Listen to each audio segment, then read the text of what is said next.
गुरुर्ब्रह्मा गुरुर्विष्णु गुरुर्देवो महेश्वरा गुरुर्साक्षात् परं ब्रह्मा तस्मै श्री गुरुवे नमः। तस्मै श्री गुरुवे नमः। नारायणं नमस्कृत्य नरं चैव नरोत्तमं देवीं सरस्वतीं व्यासं ततो जयमुदीरयेत्। वक्रतुंड महाकाय सूर्यकोटि संप्रभा निर्विघ्नं कुरु मे देव सर्वकार्येषु सर्वदा। अतुलितबलधामं हेमशैलाभदेहं धनुजवन् कृशानुं ज्ञानिनामग्रगण्यं सकलगुणनिधानं वानराणामधीशं रघुपतिप्रियभक्तं वातजातं नमामि। हरे कृष्णा कृष्ण कृष्ण हरे हरे, हरे राम राम राम हरे हरे। श्री राधा मेरी स्वामिनी, मैं राधा जी को दास। जन्म जन्म मोहे दीजिए श्री वृंदावन वास। जन्म जन्म मोहे दीजिए श्री वृंदावन वास। सर्वमंगल मांगले शिवे सर्वार्थ साधिके, शरण्ये त्र्यंबके गौरी नारायणी नमोस्तुते, नारायणी नमो। आइए सभी लोग मिलकर माँ की प्रार्थना करेंगे। माँ जगदम्बे तुम हो जगत जननी मैया, ये मेरे भी कष्ट निवारो तो जानू। दुनिया की बिगड़ी बनाई है तूने, ये मेरी भी बिगड़ी सवारो तो जानू। नाश किए दैत्य देवों के कारण, मेरे भी शत्रु ये टारो तो जानू। पार किए भव सिंधु से लाखों, मुझको भी पार उतारो तो जानू।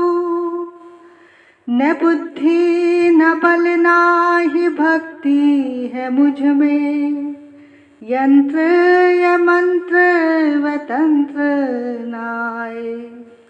पूत कपूत चमन है भो तेरे, माता कुमाता कभी ना कहलाए। मेरी ढिठाई पे ध्यान न दीजो, किसको कहूँ अपना दुखड़ा सुना के। अपने ही नाम की लाज रखो, वरदाती ने खाली फिर उधर पे आके। पुत्र की परम स्नेही है माता, वेदों पुराणों ने समझाया गा के। आया शरण में तुम्हारी भवानी, बैठा तेरे दर पे धूनी रमा के। तुम ही कहो छोड़ माता के दर को, किससे कहूँ अपनी विपदा सुनाए। पूत कपूत चमन है वो तेरे, माता कुमाता कभी ना कहलाए। गोदी बिठाओ या चरनी लगाओ, तुझे शक्ति भक्ति का वरदान चाहिए। पतित हूँ तो क्या फिर भी बालक हूँ तेरा, कपूत कभी माता को ध्यान चाहिए। खाली पिराना भंडारे से कोई तो करना हमारा भी कल्याण चाहिए। जगत रूठे तो मुझको चिंता नहीं है, तुझे मैया होना मेहरबान चाहिए। तुम्हारे भरोसे पे ही जगत जननी, श्लोकों का ये अर्थ नादान गाए। पूत कपूत चमन है वो तेरे, माता कुमाता कभी ना कहलाए। माता कुमाता कभी ना कहलाए। बोल साचे दरबार की जय। सभी प्रभु प्रेमियों को मुझ कृष्ण प्रिया की ओर से, वृंदावन से राधे राधे, राधे राधे, प्रणाम वंदन। बोलिए राधा रानी सरकार की जय, सतगुरुदेव महाराज की जय, वृंदावन धाम की जय, रज महारानी की जय, यमुना महारानी की जय, सभी संतन भक्तन रसिकन की जय, देवी भागवत पुराण की जय, चराचर में बसने वाले परमात्मा की जय। जय जय श्री राधे, जय जय श्री राधे, जय जय श्री राधे, निताई गौर हरि बोल। जय माता दी, जय माता दी, जय माता दी। बोल साचे दरबार की जय। माँ के पावन दिवस चल रहे हैं नवरात्रि के। देखो, माँ एक ऐसा प्यारा शब्द है जिससे सारी सृष्टि में ममता बिखर जाती है। और इन 9 दिनों में यानी नवरात्रि में जो माँ की आराधना करता है उस घर में ममता की कोई कमी नहीं रहती। वहाँ ममता की रसधारा बहती रहती है, बहती रहती है। उस परिवार में फिर प्यार बना रहता है। तभी तो माँ को करुणामयी, कृपामयी और दयामयी कहा है। तभी तो कहते हैं कि पूत कपूत बहुत हैं तेरे, पर माता को माता कभी ना कहलाए। यानी पुत्र निकम्मा हो सकता है, पर जगत जननी माँ की कृपा, करुणा, ममता कभी अपने पुत्र पर कम नहीं होती। देखो, जिस घर में माँ नहीं होती वहाँ ममता भी नहीं होती। निरस है उनका जीवन जहाँ माँ नहीं है। बहुत सौभाग्यशाली होते हैं वो लोग जिनकी माँ होती है। तू कितनी सुंदर है, तू कितनी भोली है, प्यारी प्यारी है हो माँ, हो माँ। तू कितनी अच्छी है, तू कितनी भोली है, प्यारी प्यारी है हो माँ, हो माँ। ये जो दुनिया है ये वन है कांटों का, तू फुलवारी है। हो माँ प्यारी माँ, हो माँ प्यारी माँ, दुखन लागी है माँ तेरी अखियाँ, मेरे लिए तू जागी है सारी सारी रतियाँ। हो मेरी निंदिया पे अपनी निंदिया को तूने वारी है। ओ माँ प्यारी माँ, अपना नहीं है सुख दुख कोई, मैं मुस्काया तू मुस्काई, मैं रोया तू रोई। हो मेरे हंसने पे हो मेरे रोने पे तू बलिहारी है। ओ माँ, ये जो दुनिया है ये वन है कांटों का, तू फुलवारी है। हो माँ, तू कितनी सुंदर है, तू कितनी भोली है, प्यारी प्यारी है। हो माँ, हो माँ, हो माँ, हो माँ। तो भैया माँ तो माँ ही है, चाहे वो जगत जननी माँ हो या फिर जन्म देने वाली माँ हो। सुख तो माँ के आंचल में ही मिलता है। एक माँ ही है जो जल्दी पुकार को सुनती है, एक किशोरी जी ही हैं जो जल्दी कृपा करती हैं।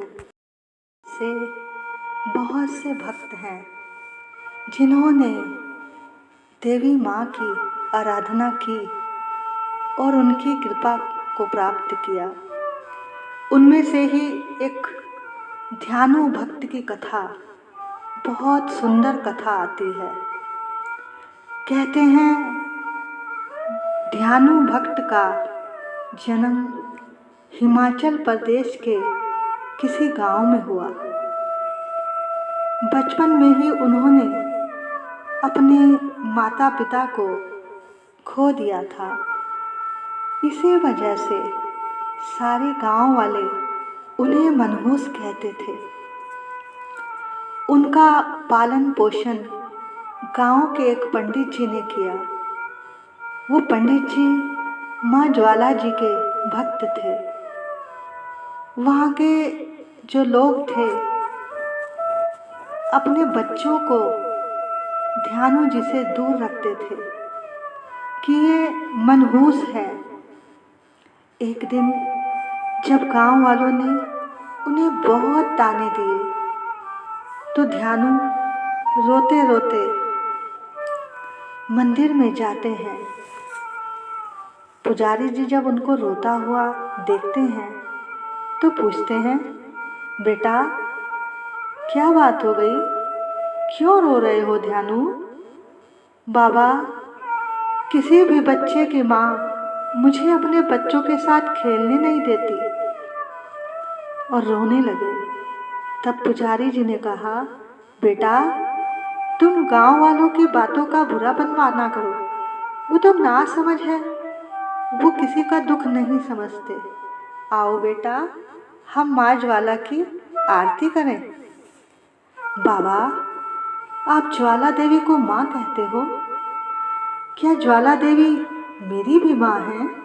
हाँ बेटा, ज्वाला माँ तो जगत जननी माँ है, वो तो सारे जगत की माँ है, वो तुम्हारी भी माँ है। जब ऐसा ध्यानु ने सुना तो ज्वाला माँ को अपनी माँ मानकर उनके ध्यान में बैठ गया और सच्चे मन से पुकारने लगा और कहने लगा, माँ, मेरे बाबा कहते हैं कि आप मेरी माँ हो। यदि ये बात सच है तो माँ, आप मुझे मिलने क्यों नहीं आती? अपने गले क्यों नहीं लगाती? देखो ना, सबकी माँ अपने बच्चों से प्यार करती है, आप क्यों नहीं करती मुझसे प्यार? हे माँ, अगर आप मेरी माँ हो तो मुझे गले से लगा लो। मुझे सब ताने देते हैं माँ। माँ, मुझे अपने आंचल से छुपा लो, गले से लगा लो कि और मेरा कोई नहीं। माँ, मुझे अपने आंचल में छुपा लो, गले से लगा लो कि और मेरा कोई नहीं। फिर न सताऊंगा कभी, पास बुला लो, गोदी में बिठा लो कि और मेरा कोई नहीं। कि तेरे जैसा कोई नहीं माँ। भूल मेरी छोटी सी भूल जाओ माता, भूल मेरी छोटी सी भूल जाओ माता। ऐसे कोई अपनों से रूठ नहीं जाता। रूठ गया हूँ तो मुझे आके मना लो, गोदी में बिठा लो कि और मेरा कोई नहीं। माँ, मुझे अपने आंचल में छुपा लो, गले से लगा लो कि और मेरा कोई नहीं। ना तो यहाँ अंधियारा ना कोई जोत है, ना तो यहाँ जीवन है ना यहाँ मौत है। ना तो यहाँ जीवन है ना यहाँ मौत है। तूने किया है मुझे किसके हवाले, गले से लगा ले कि और मेरा कोई नहीं। माँ, मुझे अपने आंचल में छुपा ले, गले से लगा ले कि और मेरा कोई नहीं। कि तेरे जैसा कोई नहीं माँ, कि तेरे जैसा कोई नहीं मेरी माँ। अपने बालक की ऐसी पुकार सुनकर माँ प्रकट हो गई और ध्यानु को अपने सीने से लगा लिया। आओ पुत्र ध्यानु, मेरी गोद में बैठ जाओ। अब से कोई तुम्हें कुछ नहीं कहेगा। मेरी कृपा तुम पर हमेशा बनी रहेगी। तुम्हारे मुख से मेरा नाम लेते ही, एक बार जय माता दी कहते ही दुखियों के दुख दूर हो जाएंगे। अब समय बीता, ध्यानु कुछ बड़े हुए। उन्होंने बचपन से लेके बड़े होने तक सारा दिन उनकी जुबान पर एक ही शब्द रहता था, जय माता दी, जय माता दी, जय माता दी। जब वो बड़े हुए तो माता की ध्यानु पर विशेष कृपा थी। उनकी इतनी भक्ति थी कि वो एक बार अगर जय माता दी बोल दे तो अंधे को आँख मिल जाती थी, गूंगे को जुबान मिल जाती थी। एक बार ध्यानु 1000 भक्तों के साथ माँ ज्वाला का दर्शन करने जा रहा था। उन दिनों मुगल सम्राट अकबर का शासन था। इतने सारे लोगों को एक साथ देखकर अकबर के सैनिकों ने उसे रोका। अरे भाई, कहाँ जा रहे हो? वो भी इतने लोग एक साथ? ध्यानु बोला, अरे भैया, हम ज्वाला माई के दर्शन को जा रहे हैं। ज्वाला माई के दर्शन को? हम तो नहीं जानते ये ज्वाला माई कौन है। तुम ज्वाला माई के दर्शन को बाद में जाना, पहले हमारे सम्राट अकबर के दर्शन करने होंगे। ले चलो इन्हें दरबार में। अब सैनिक पकड़कर उन्हें दरबार में ले गए। महाराज, ये ध्यानु नाम का व्यक्ति किसी ज्वाला माई के दर्शन को जा रहा है और इनके साथ बहुत सारे यात्री हैं। अकबर ने ध्यानु से पूछा, ये ज्वाला माई कौन है? इनके दर्शन से क्या होगा? ध्यानु बोला, महाराज, ज्वाला माई ने ही इस संसार की रचना की है, पालन भी वही करती है। माँ ज्वाला अपने भक्तों की सब मनोकामना पूर्ण करती है और उनका ऐसा स्थान है कि जहाँ बिना तेल घी के उनकी ज्योत जगती रहती है, वही उनका रूप है। अच्छा, तुम्हारी माई इतनी ताकतवर है तो हमें कोई करिश्मा दिखाओ। महाराज, मैं तो माता का एक छोटा सा भक्त हूँ, भला मैं क्या चमत्कार कर सकता हूँ? तुम्हें परीक्षा तो देनी ही पड़ेगी। अकबर बोला, हम तुम्हारे घोड़े की गर्दन काट देते हैं, तुम अपनी देवी से कहकर उसे दोबारा जिंदा करवा देना। अकबर ने क्रोध में आकर उनके घोड़े की गर्दन काट दी।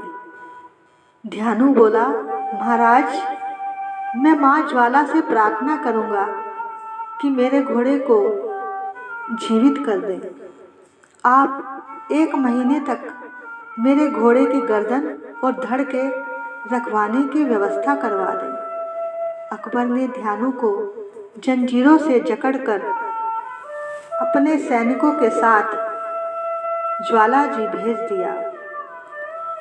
अब मंदिर पहुंचकर ध्यानु ने अपने सारे भक्तों के संग रात भर जागरण किया और माँ से प्रार्थना की, जागो ज्वाला माई, जागो माई जागो, जागो ज्वाला माई, जागो माई जागो, शेरा वाली जागो, मेहरा वाली जागो, जागो,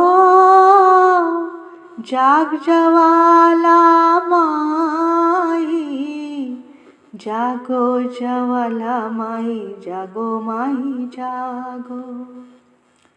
आपे ही बनाया, आपे करो कल्याण, दूत पुत धन वाले देवो वरदान, तेरे नाम दा लेके आसरा, बैठा जोत जगाए, जागो ज्वाला माई, जागो माई जागो, सुन ले पुकार जरा होके नजदीक, सुन ले माँ सुन ले, सुन ले पुकार जरा होके नजदीक, अखियां नू तांग लगी दिल दी उड़ीक, मेरे कष्ट सब नष्ट माँ करी दे, मेरे कष्ट सब नष्ट माँ करी दे, करो मेरी सुनवाई, जागो ज्वाला माई, जागो माई जागो, पहाड़ा वाली जागो, शेरा वाली जागो, ऊंचा मंदिरा वाली जागो, जागो, जाग ज्वाला माई, जागो ज्वाला माई, जागो माई जागो।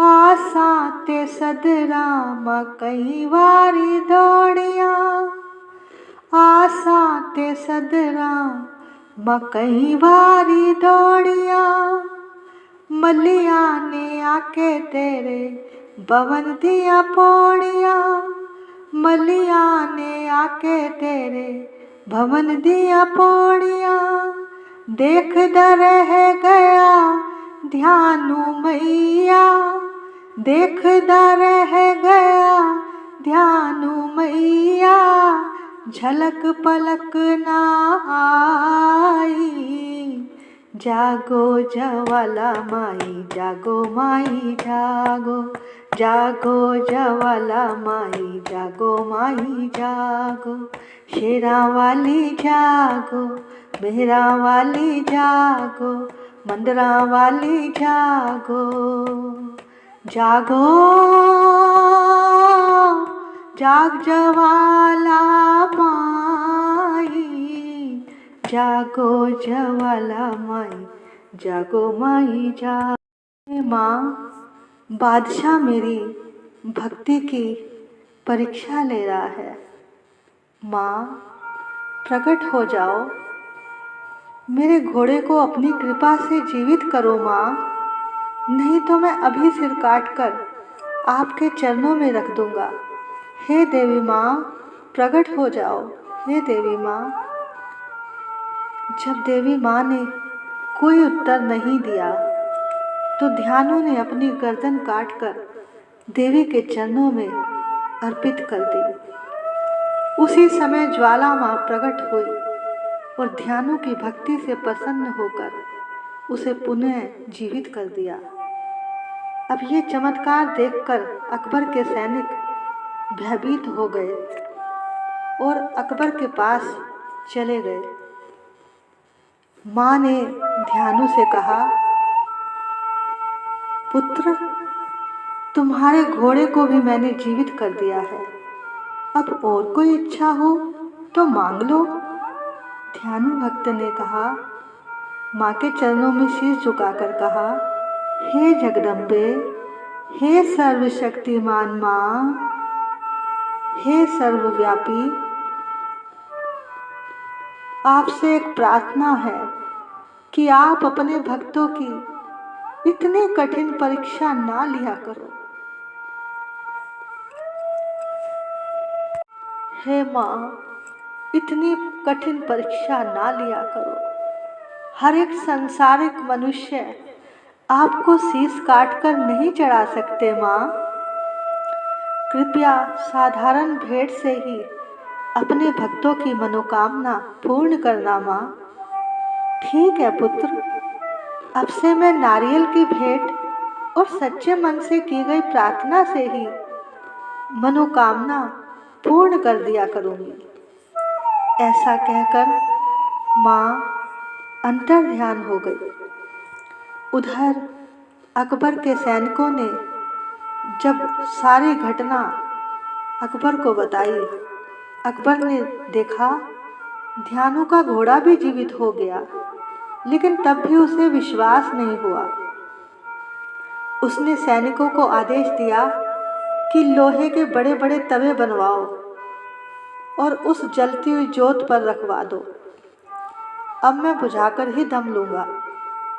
तब सैनिकों ने आकर बताया, महाराज, तवे ढके गए पर जोत तवों के बीच में से फाड़ कर निकल आई है, वो अभी भी जल रही है। अच्छा, सैनिकों, नदियाँ खुदवाकर मंदिर पर छोड़ दो, जिससे पानी का बहाव जोत को बुझा दे। महाराज, पानी से भी जोत नहीं बुझी। अच्छा, फिर तो इस शक्ति की देवी ज्वाला माँ को देखने हम स्वयं जाएंगे। लेकिन ज्वाला माई को भी तो पता लगे कि मुगल सम्राट अकबर उनके दरबार में आया है, तो खाली हाथ मैं नहीं जाऊंगा। भेंट स्वरूप एक सोने का छतर बनवाया जाए। अब सोने का छतर लेकर अकबर बड़े अभिमान से ज्वाला माई के पास जाता है। अकबर ने अभिमान से वो छत्र देवी को अर्पण करना चाहा, लेकिन वो उसके हाथ से गिरकर टूट गया। वो सोने की जगह किसी और धातु का बन गया। ये धातु ना पीतल, ना लोहा, ना चांदी, ना तांबा। आज तक भी किसी को ये नहीं पता कि ये कौन सी धातु है, कौन सी धातु का ये छत्र है।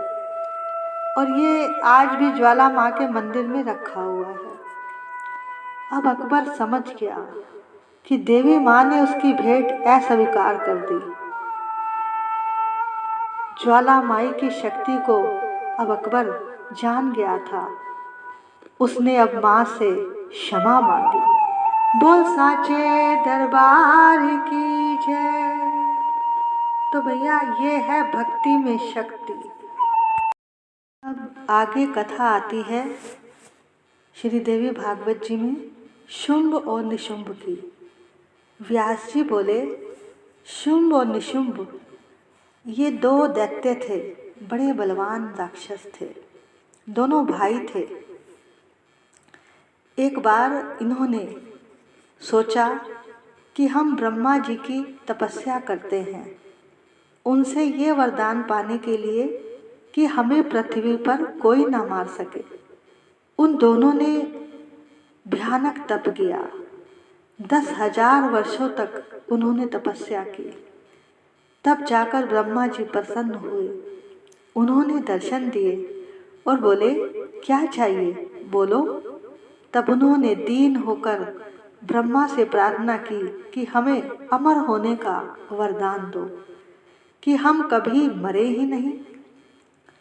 तब ब्रह्मा जी ने कहा, ये कैसे हो सकता है, जो जन्मा है वो तो मरेगा ही, कुछ और वर मांगो।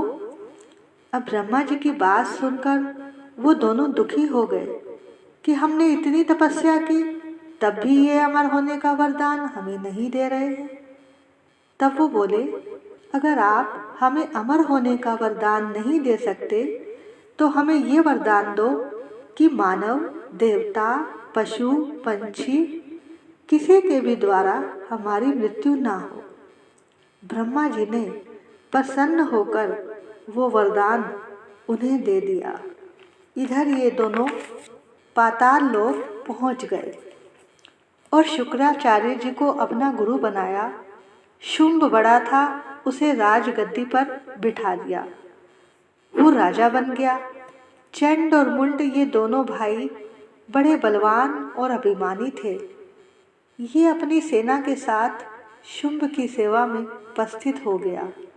धूम्रलोचन एक प्रतापी दैत्य था, वह भी अपनी सेना को लेकर पहुंच गया।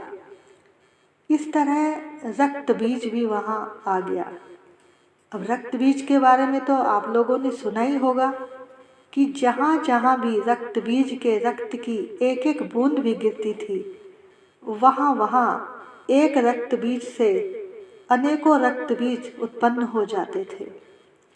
तब निशुंभ ने इंद्रलोक को भी जीत लिया और देवताओं से स्वर्ग ले लिया। जब भी दैत्यों को वरदान मिलता है तो सबसे पहले वो स्वर्ग ही छीनते हैं। जब देवताओं से स्वर्ग छीन लिया गया तो स्वर्ग का अधिपति शुंभ बन गया। उसने कुबेर को भी हरा दिया, उसकी सारी संपत्ति ले ली। इतना ही नहीं, सूर्य और चंद्रमा भी उसके आगे चक्कर लगाने लगे। व्यास जी कहते हैं, राजन, सब देवता उससे डर के भाग गए। शुंभ का शासन हो गया स्वर्ग पर। 1000 वर्ष तक शुंभ ने स्वर्ग में राज्य किया। देखो, 10,000 वर्ष तपस्या की और 1000 वर्ष तक स्वर्ग में राज किया। अब देवता दुखी हो गए और दुखी होकर अपने गुरु बृहस्पति जी के पास गए। देखो, जब इंसान के ऊपर कोई दुख आता है ना, तभी उसको अपने गुरु की याद आती है, नहीं तो कोई भी याद नहीं करता। दुख में सुमिरन सब करे, सुख में करे ना कोई। जो सुख में सुमिरन करे, तो दुख काहे को होय। जब सब बृहस्पति जी के पास पहुँचे तो सभी देवताओं ने उनसे प्रार्थना की, हे गुरुदेव, हम संकट में हैं, हमें बचाइए। तब गुरु जी ने कहा, देवताओं, पूर्व समय में माँ जगदम्बा ने तुमसे ये कहा था कि देवताओं, जब भी कोई संकट आए तब तब मुझे याद करना, मैं उसी समय प्रकट हो जाऊंगी। हे देवताओं, तुम माँ अम्बा को याद करो। बृहस्पति देव ने कहा, तुम माँ चंडी को याद करो, तुम्हारे दुख का निवारण अवश्य होगा। तब देवताओं ने स्तुति की। तब देवी भगवती प्रकट हुई। देवों से कहने लगी, किसका करते हो ध्यान। इतना कहते ही शिवा हुई प्रकट तत्काल। पार्वती के अंश से धारा रूप विशाल। शिवा ने कहा, मुझको है ध्या रहे, ये सब स्तुति मेरी ही गा रहे। है शुंभ और निशुंभ के डराए हुए, शरण में है हमारे आए हुए। शिवा अंश से बन गई अंबिका, जो बाकी रही बनी कालिका। धरे शैलपुत्री ने ये दोनों रूप, बनी एक सुंदर बनी एक कुरूप। महाकाली जग में विचरने लगी और अम्बे हिमालय पे रहने लगी।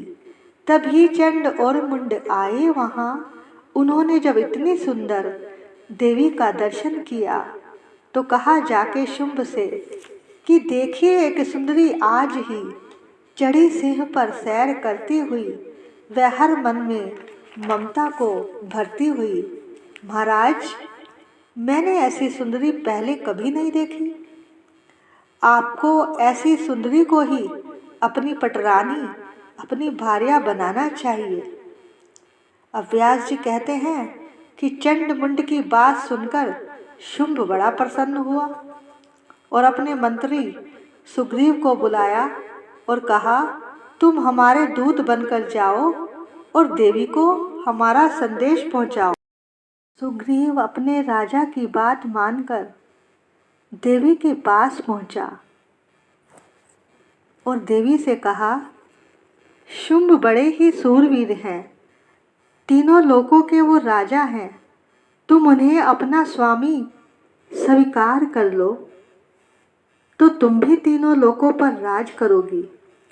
उसकी ऐसी बात सुनकर देवी ने कहा कि माना कि वो त्रिलोकी का मालिक है, पर मैंने भी एक प्रण ठाना है, जिसे जग में बलवान पाऊंगी मैं, उसे कंत अपना बनाऊंगी मैं। दूत ने आकर शुंभ को दिया हाल बतलाए, सुनकर सब वृतांत को हुआ क्रोध से लाल। धूमर लोचन सेनापति बुला लिया तत्काल। तब धूमर लोचन और देवी का युद्ध हुआ, जिसमें धूम्र लोचन मारा गया। अब चंड मुंड को भेजा कि तुम जाओ, उनसे भी युद्ध हुआ। तब माँ अम्बा ने कालिका से कहा, तुम इनका वध करो। तब काली ने चंडमुंड को मार दिया। अब शुंभ और निशुंभ ने रक्त बीज को भेजा। अब बड़ा भारी युद्ध चला। काली ने कई बाण चलाए। अब रक्त बीज के जितने रक्त कतरे गिरे, उनसे कई दैत्य और पैदा हो गए। फिर उनके रक्त कतरे जितने गिरे, उनसे भी कई और दैत्य पैदा हो गए और रक्त बीज पैदा हो गए। तब चंडी ने ये कहा कालिका से कि लहू दैत्य का सब पिए जाओ तुम, न इसका गिरने जो लहू पाएगा तो मारा असुर निश्चय ही जाएगा। इतना सुनते ही महाकाली ने किया भयानक वेश। गर्ज से घबराकर हुआ व्याकुल दैत्य नरेश। रक्त बीज ने जब किया चंडी पर प्रहार, रोक लिया त्रिशूल से जगदम्बे ने वार। तभी क्रोध से चंडिका आगे बढ़कर आई, अपनी खड़ग से दैत्य की गर्दन काट गिराई। इस तरह से माँ काली ने रक्त बीज का किया संहार। अब शुंभ निशुंभ भी आ गए युद्ध करने अपनी विशाल सेना को लेकर और युद्ध करने लगे। तब शुंभ मारा गया। तब निशुंभ आगे बढ़ा युद्ध करने के लिए। अष्टभुजी ने दैत्य की मारा छाती तीर, हुआ प्रकट फिर दूसरा छाती से बलवीर। बढ़ा वे दुर्गा की तरफ हाथ लिए हथियार, खड़ग लिए चंडी बड़ी किया दैत्य संहार। सेना सहित निशुंभ का हुआ रण में संहार, त्रिलोकी में मच गया माँ का जय जयकार। तब सभी देवताओं को अपना स्वर्ग मिल गया और सबने माँ की जय जयकार की।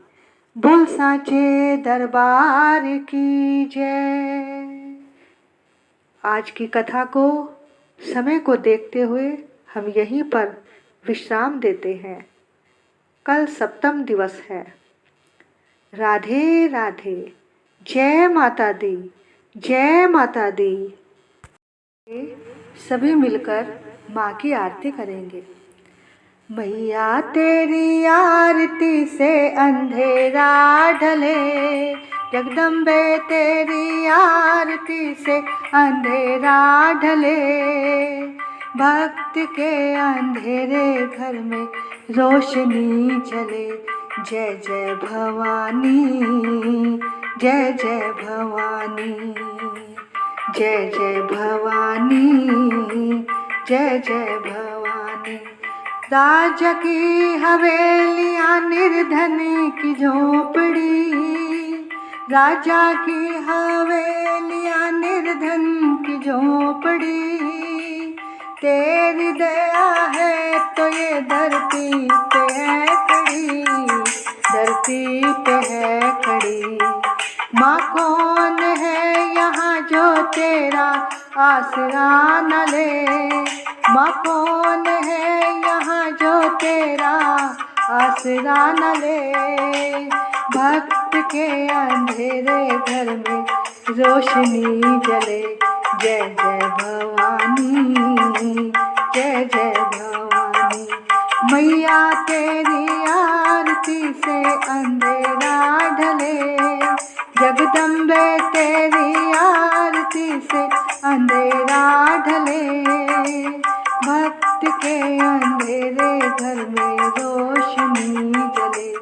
जय जय भवानी, जय जय भवानी, जय जय भवानी, जय जय भवानी। आरती उतारे तेरी सुबह शाम को, आरती उतारे तेरी सुबह शाम को। पा गए हम तुझ में मैया चारों धाम को, चारों धाम को। माँ जो तुझे पुकारे उसे पाप ना चले, माँ जो तुझे पुकारे उसे पाप ना चले। भक्त के अंधेरे घर में रोशनी जले। जय जय भवानी, जय जय भवानी। मैया तेरी आरती से अंधेरा ढले, जगदम्बे तेरी आरती से अंधेरा ढले। भक्त के अंधेरे घर में रोशनी जले। जय जय भवानी, जय जय भवानी, जय जय भवानी, जय जय भवानी। जयकारा शेरा वाली दा, बोल सांचे दरबार की।